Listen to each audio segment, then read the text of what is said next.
नमस्कार, मैं हूं रुचि शर्मा। वेब3 की तमाम बड़ी खबरें लेकर हाजिर हैं हम।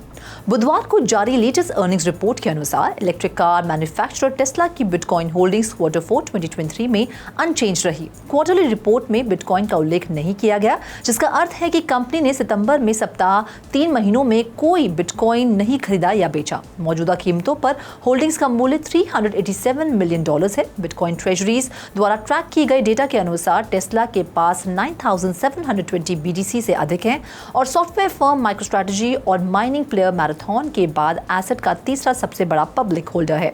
इलॉन मस्क के नेतृत्व वाली कंपनी ने फरवरी 2021 में बिटकॉइन में $1.5 बिलियन का निवेश किया, जिससे लगभग 43,000 BTC एक्यूमुलेट हुए। उसी महीने में टेस्ला ने कहा कि वह बिटकॉइन को भुगतान के रूप में स्वीकार करना शुरू कर देगी।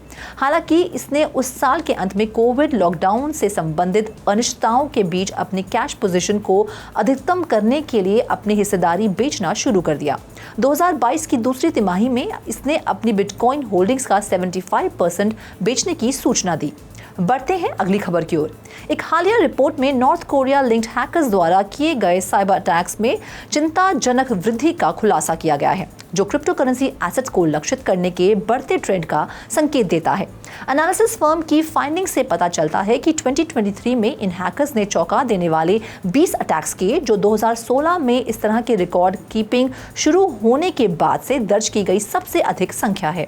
जबकि चेन एनालिसिस की रिपोर्ट के अनुसार चोरी की गई क्रिप्टो करेंसी के टोटल वैल्यू में पिछले साल की तुलना में गिरावट देखी गई, जो 2022 में $1.7 बिलियन से घटकर 2023 में $1 बिलियन से थोड़ा अधिक हो गई। हैकिंग की घटनाओं की संख्या में वृद्धि से साइबर सिक्योरिटी कम्युनिटी में चिंता बढ़ गई है। रिपोर्ट किमसुकी और लजारस ग्रुप सहित north Korean cyber espionage group द्वारा उत्पन्न लगातार खतरे पर प्रकाश डालती है, जो बड़ी मात्रा में क्रिप्टो एसेट्स एक्यूमुलेट करने के लिए अलग अलग मैलिशियस टैक्टिक्स अपनाते हैं।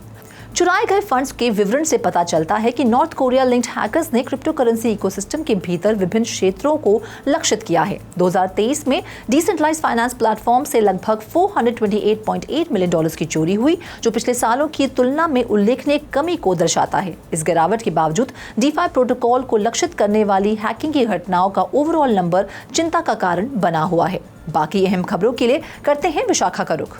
यूनाइटेड स्टेट्स सिक्योरिटीज रेगुलेटर ने प्रस्तावित नियम परिवर्तन की समीक्षा के लिए और अधिक समय की आवश्यकता का हवाला देते हुए डेडलाइन से एक दिन पहले ब्लैक रॉक के प्रस्तावित spot ether exchange traded fund पर अपना निर्णय वापस ले लिया है। SEC कमीशन के असिस्टेंट सेक्रेटरी शेरी हेवुड ने 24 जनवरी की फाइलिंग में बताया कि कमीशन को प्रस्तावित नियम परिवर्तन पर कार्रवाई करने के लिए एक लंबी अवधि निर्धारित करना उचित लगता है। SEC ने 25 जनवरी की डेडलाइन से एक दिन पहले देरी की। ये SEC द्वारा 240 दिनों की अवधि में की जाने वाली कई देरी में से पहली देरी है।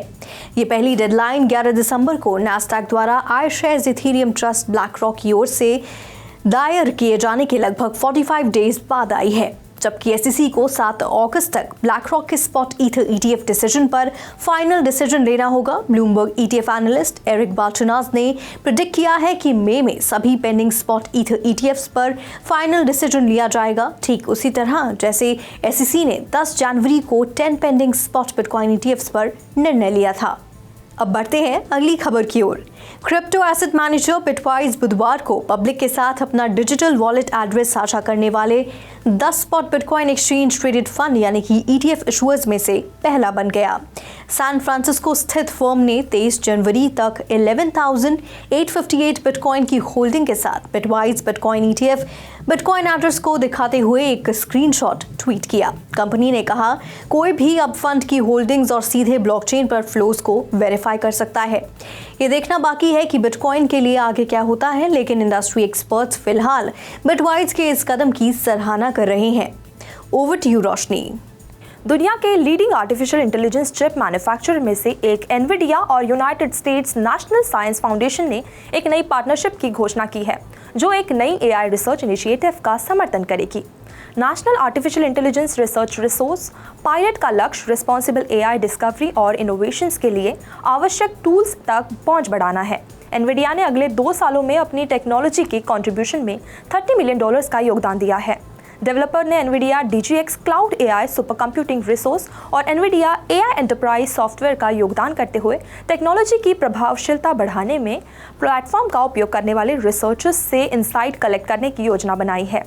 NAIRR के पूरे US गवर्नमेंट ने 10 एडिशनल पार्टनर्स हैं, जिसमें national institute of standard and technology and defence advanced research projects agency समेत अन्य शामिल है। तो आज के लिए फिलहाल इतना ही। ऐसी Web3 से जुड़ी खबरों के लिए देखते रहिए 3.0 ऐसी और ज़्यादा अपडेट्स के लिए हमारी वेबसाइट www.3versetv.io पर लॉग ऑन करें या फिर स्कैन करें QR कोड। Thank you.